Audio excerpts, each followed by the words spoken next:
ब्रह्मा विष्णु महेश को हम छुड़वा सकते हैं? हम कोई बालक हैं? परमात्मा कबीर जी आदरणीय गरीबदास साहिब जी को सतलोक लेकर गए थे। वह सब सतीथि से परिचित करा कर, ब्रह्मा विष्णु महेश की सतीथि से परिचित करा कर वापस छोड़ दिया।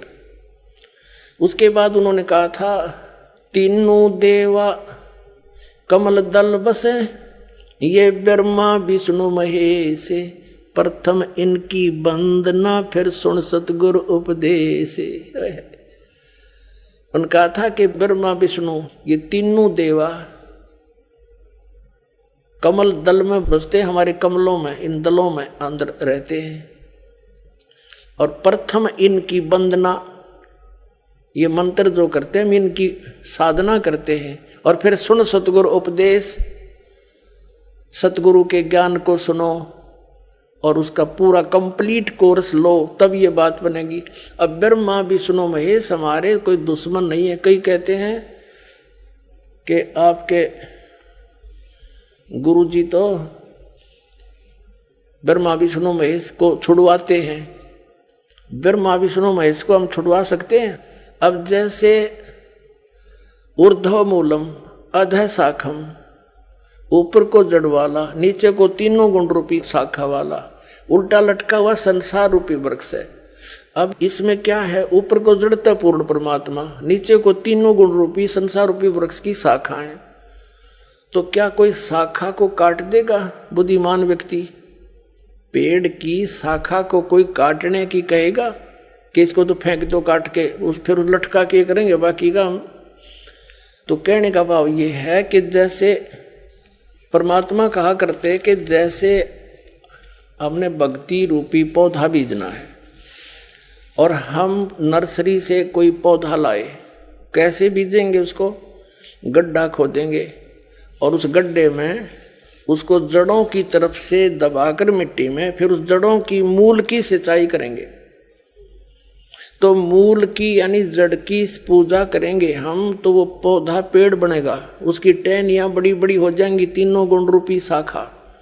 तो उन शाखाओं का फल लगेगा, और फल के लिए हम सारा प्रोसेस अपना कर रहे हैं, फल प्राप्ति के लिए हम कर रहे हैं। तो हमने तोड़ने नहीं होते, हमने ऐसे करना है, अपनी way of worship according to the spiritual करना है, शास्त्रों के अनुसार करना। देखना, ये समझ लो हम एक पौधा लाए तो ये है बुद्धिमता। जड़ों को गमले में यानी मिट्टी में डाला, दबा दिया और पूजा शुरू कर दी, सिंचाई। ये जड़ कबीर परमात्मा है इस संसार रूपी वृक्ष की। अब ये हमने जड़ों को पूजना है, इन ब्रह्मा विष्णु महेश की पूजा नहीं। हम क्या कर रहे हैं? ऐसे कर रहे हैं। ये बता बालका वाला काम कर रखे हमने, हंसी नहीं आवे। हम ऐसी पूजा कर रहे हैं, उल्टा काम कर लिया हमने। ब्रह्मा विष्णु महेश को हम इष्ट रूप में पूज रहे हैं, गमले में ला दिए ब्रह्मा विष्णु महेश और ये पूजा कर रहे हैं। तो कोई क्या कहेगा? समझदार व्यक्ति ने कहा सीधा कर ले इसने, और वो लड़े, हट जा दूर, खबरदार तूने क्या कर दिया। अब देखो जड़ छोड़ दी हमने, अब जड़ ऊपर रहेगी तो भक्ति रूपी पौधा सूख गया, ये यूजलेस है। ये शास्त्र विधि को त्याग कर शास्त्र विरुद्ध साधना है, ये उल्टा बीजा हुआ भक्ति रूपी पौधा। और हमने ऐसे करने को कहा, तो इसमें इसकी पूजा करेंगे भगवान कबीर साहब की, फिर हमारे शास्त्र अनुकूल कर्म बनेंगे। शास्त्र अनुकूल संस्कार होने से ये फल ब्रह्मा विष्णु महेश ने देना हमारे को, क्योंकि यहाँ के ये प्रधान है, इविन का फल लगेंगे। अब इसका प्रमाण देते हैं। अपने आत्माओं परमात्मा ये कहा करते, तुम साधना ठीक करो और फिर आपको लाभ होगा पूरा। अब तुम साधना कर रहे हो उनकी जो आपको कुछ दे ही नहीं सकते। अब जैसे आप किसी फैक्ट्री मालिक की नौकरी कर रहे हो, तो नौकरी उसकी कर रहे हो, आपकी हाजिरी लगकर तनख्वाह बनकर कैशियर के पास आती है, अकाउंटेंट के पास आती है। अब तनख्वाह तो देंगे अकाउंटेंट और वो कैशियर, लेकिन वो देंगे आपका वर्क डन, और वो भी उस मालिक की मजदूरी करोगे। तो यदि उस आप लागे अकाउंटेंट और कैशियर की जूते साफ करन, उसकी प्लेट धोना, वह नौकरी दी छोड़ आपने, वो खा के देंगे आपको, लोग भाज चाह बिना प्याओ टाइम पे। तो इसी प्रकार हमने पूजा तो करनी है, मजदूरी तो करनी, इष्ट रूप में तो पूजना परमपिता को, कबीर साहब को, और फिर उससे बनेंगे हमारे शास्त्र अनुकूल जितने भी शुभ संस्कार फिर देंगे यही। यहाँ पर जब तक आप यहाँ रहोगे तो यहाँ के ये प्रधान है, इन्होंने हमारा वर्क डन देना है। जैसा कर्म करेगा फल देगा भगवान, इनका ये आखिरी विधान था। तो ये भगवान तो वर्क डन ही दे सकते, इसमें ऐड नहीं कर सकते। और फैक्ट्री मालिक मनमाना करा के दे तोहफे में, यानी परमात्मा हमारे मालिक हैं, मालिक तो कुछ भी दे सकता है। अब और थोड़ा सिखा दिखाते हैं क्योंकि कंसेप्ट इससे जुड़ा हुआ है। इसी गीता जी अध्याय नंबर 3 के, ये श्रीमद् भगवद गीता अध्याय नंबर 3 के आपको दिखाते हैं श्लोक 10 से लेकर 15। ये देखिएगा, श्रीमद् भगवद गीता अध्याय नंबर 3 के और श्लोक नंबर 10।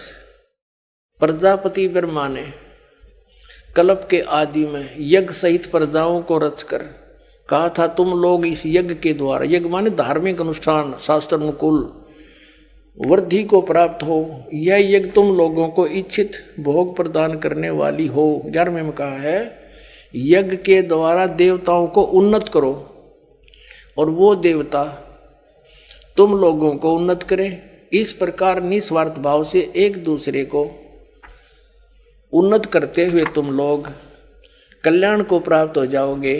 12वें में फिर कहा है, यज्ञ के द्वारा बढ़ाए गए देवता, बताओ देवता ने क्या हम पकड़ कर बढ़ावाएंगे, खींच कर बढ़ावाएंगे उन्हें। अब ये विधि बता रखी है कि शास्त्र अनुकूल साधना करने से, जड़ की पूजा करने से ये तीनों देवता रूपी शाखा बढ़ जाएंगी, बड़ी हो जाएंगी, फिर ये फल देंगे। देखिए, यज्ञ के द्वारा, शास्त्र अनुकूल साधना के द्वारा बढ़ाए हुए यानी बढ़े हुए देवता, ये तीनों शाखाएं तुम लोगों के बिना मांगे ही इच्छित भोग निश्चय देते रहेंगे। उन देवताओं को दिए हुए भोगों को जो पुरुष उनके बिना दिए स्वयं भोगता है वह चोर है। अब क्या सिद्ध हो गया कि जैसे हम मूल की पूजा करेंगे, मूल की यानी जड़ की पूजा करने से टहनी बड़ी हो जाएंगी, ये देवता बढ़ गए, बड़े होकर ये फलों से लदपद हो जाएंगी, ये टहनी बिना मांगे देंगे अपने आप, क्योंकि हम मूल की पूजा कर रहे हैं तो अपने आप इनका बस की बात नहीं, देने पड़ेंगे फल हमारे को। आगे देखो, और जो फिर कहते हैं धर्म दान नहीं करते तो वो तो चोर हैं, वो फिर स्वयं भोगता है बिना गुण को दिए, यानी बिना कुछ दान किए तो चोर है। 13वें में कहा है, यज्ञ से बचे हुए अन्न को खाने वाले श्रेष्ठ पुरुष सब पापों से मुक्त हो जाते हैं, और जो पापी लोग अपने शरीर पोषण के लिए ही अन्न पकाते हैं वे तो पाप ही खाते हैं। इसका कहने का भाव यह है, अपने आत्माओं, यहाँ पर सतलोक आश्रम बरवाला जिला हिसार हरियाणा में पूरे विश्व में एक ये स्थान है जहाँ शास्त्र अनुकूल साधना होती है।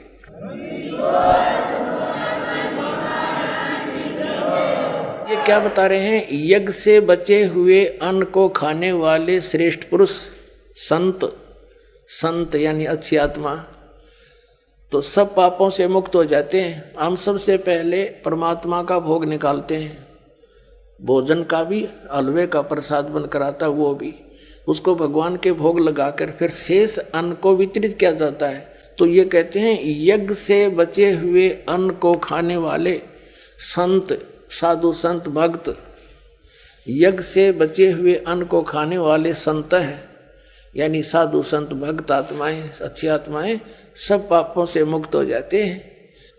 अब कहने का भाव ये है कि यहाँ पहले भगवान को भोग लगा के शेष बचे हुए अन्न को उसके बच्चों को वितरित किया जाता है, वो महापाप नाशक बन जाता है।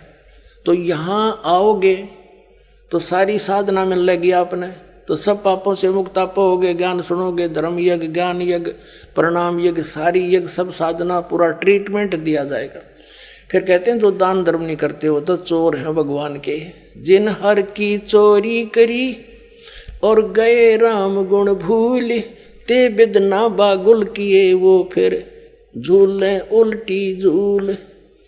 कहते हैं जिन हर की चोरी करी, भगवान ने जो आपको दान दिया है, धन आपके संस्कार में, उसको आगे दान जो नहीं करता वो तो चोर बताया भगवान का। तो फिर क्या बताते हैं देखिएगा आगे, इसमें निष्कर्ष निकल रहा है। अब तीसरे अध्याय का हमने ये 13वां श्लोक पढ़ लिया। यज्ञ से बचे हुए अन्न को खाने वाले श्रेष्ठ संत, संत माने आप अच्छी आत्माएं, सब पापों से मुक्त हो जाते हैं। और जो पापी लोग अपना केवल कमाया और खाया वहीं तक सीमित हैं, वो तो पाप को खाते हैं। अब 14 और 15 में एक निर्णायक ज्ञान दे दिया। पहले इनका अनुवाद पढ़ाएंगे इंजीनियरों का, फिर समझ में आएगा। संपूर्ण प्राणी अन्न से उत्पन्न होते हैं। अन्न की उत्पत्ति वृष्टि से होती है, वृष्टि यज्ञ से होती है। यज्ञ इसका अर्थ है शास्त्र अनुकूल कर्मों से जो होता है वो विहित कर्मों से उत्पन्न होने वाले हैं, यज्ञ यानी धार्मिक अनुष्ठान। और कर्म समुदाय को तो ब्रह्मो उद्भवम, इन्होंने ब्रह्म का अर्थ वेद कर दिया है। कोई बात हुई? ब्रह्म का अर्थ वेद कर दिया। ये लिखना था कि देखो हम यहाँ पर आए इस काल के लोक में, तो हमने कर्म करके ही मिलेगा, ना कति नहीं मिले। तो कहते हैं ये कर्म लगाए ब्रह्म ने बनाया विधान यहाँ का, और ब्रह्म की उत्पत्ति हुई परम अक्षर ब्रह्म से, उस परमात्मा से, सच्चिदानंद घन ब्रह्म से। इसका अर्थ तो ये है, लेकिन इन अज्ञानियों ने कुछ ज्ञान तो था नहीं, सारे उल्टे अडंगे अड़ा दिए। ये देखिएगा, कर्म समुदाय को तू वेद से उत्पन्न नहीं, ब्रह्म से उत्पन्न हुए। और ब्रह्म अक्षरम उद्भवम अविनाशी परमात्मा से, यहाँ ब्रह्म लिखना था, ब्रह्म ये काल अविनाशी परमात्मा से उत्पन्न हुआ जान। इससे सिद्ध होता है कि सर्वगतम ब्रह्म, सर्वगतम माने सर्वव्यापी परमात्मा, सबका मालिक, सदा ही यज्ञों में प्रतिष्ठित है। वो इष्ट रूप में पूज्य है, वही प्रतिष्ठित है सभी यज्ञों में, उसको इष्ट मानकर पूजा करनी चाहिए। इसका निष्कर्ष ये निकल गया। अब हम उस परमात्मा को इष्ट मानकर पूजा करेंगे तो हमारी शास्त्र अनुकूल साधना होगी। और इसमें कहा है कि सारा जो शास्त्र अनुकूल साधना करने से हमारे शुभ संस्कार बनेंगे। ये भक्ति रूपी पौधा बड़ा होगा, ब्रह्मा विष्णु महेश के पास हमारे संस्कार जाएंगे, और ये बिना मांगे आपको देंगे, आपको बिना मांगे देंगे। जैसे फल लदपत हो गए टहनिया के, आप भी खाओ, रिश्तेदार भी ले जाओ, और पड़ोसी भी तोड़ ले जाओ तो भी समाप्त ना हो। तो इतना इस प्रकार हमारा ये पूरा भक्ति क्रम पूरा होता है। तो हम आपको सबसे पहले परमात्मा ने कहा है कि तीनों देवा इन कमल दलों में बसे, ये ब्रह्मा विष्णु महेश, और प्रथम इनकी वंदना और फिर सतगुरु उपदेश। तो हम इनकी पूजा नहीं कर रहे, हम किसी का किराया दे रहे हैं। जैसे हम टैक्स भर रहे हैं बिजली का, हम बिल भर रहे हैं इसका टेलीफोन का, वो पूजा थोड़ी कर रहे हैं। वो तो हम उनको दे रहे हैं, तो वो हमारी सुविधाएं जारी रखेंगे, नहीं देंगे तो कनेक्शन काट देंगे। तो हम शास्त्र अनुकूल साधना कंप्लीट कोर्स ना करके अपनी अपनी डफली पीट रहे हैं, जिस कारण से हम परमात्मा से मिलने वाली साधना से वंचित होकर के हम नास्तिक होते जा रहे थे। अब परमात्मा ने दया करी आपके ऊपर और इस दास के ऊपर। इस दास को बनाया वो तत्वदर्शी संत, और जो ज्ञान परमात्मा 600 वर्ष पहले छुपा के थे खजाना, इस दास को चाबी दे दी। अब दास ने खोल दिया उसके बच्चों के सामने। ये देखिएगा, ये हमारा बॉडी का चित्र है, इसमें ये कमल बने हुए हैं।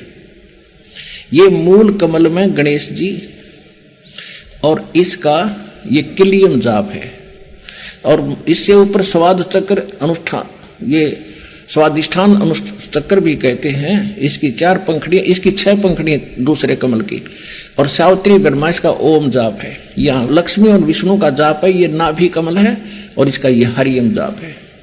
ये शिव और पार्वती रहते हैं। यहाँ परमात्मा ने इनको मंत्र दिया था, ये मंत्र, तो उसके बाद ये उनके शिष्य बने थे। उसके बाद शंकर भगवान इसी का जाप करते, इसलिए सोहम जाप यहाँ इसका कहा गया। अब यहाँ देखिएगा, ये दुर्गा है, इसका ये 16 पंखड़ियों का कमल है, कंठ के अंदर है, और ये इनका जाप है। और यहाँ और आगे अलग, ये तो फिर केवल मालिक ने संदेश दिए हैं। अब ये हैं इस शरीर से, इस पिंड से निकल यहाँ तक बरी होने के लिए हमने ये मूल मंत्र जाप करने हैं। कैसे करने हैं ये नहीं खोलूंगा, वो तो जो उपदेश लेगा उसी को बताऊंगा। अब ये तो हो गया कि ये 5 नाम हम जाप करेंगे, तो ये 5 नामों का हम साधना करेंगे, पूजा नहीं है ये। अब हमने इन भगवानों का कर्जा ले रखा है, यहाँ फंस रहे हैं, इनसे लाभ ले रहे हैं, हम ऋणी हो रहे हैं। इस मंत्र से हम इनका ऋण उतारेंगे। और ये इन देवताओं के मूल मंत्र हैं, इनसे लाभ लेने के।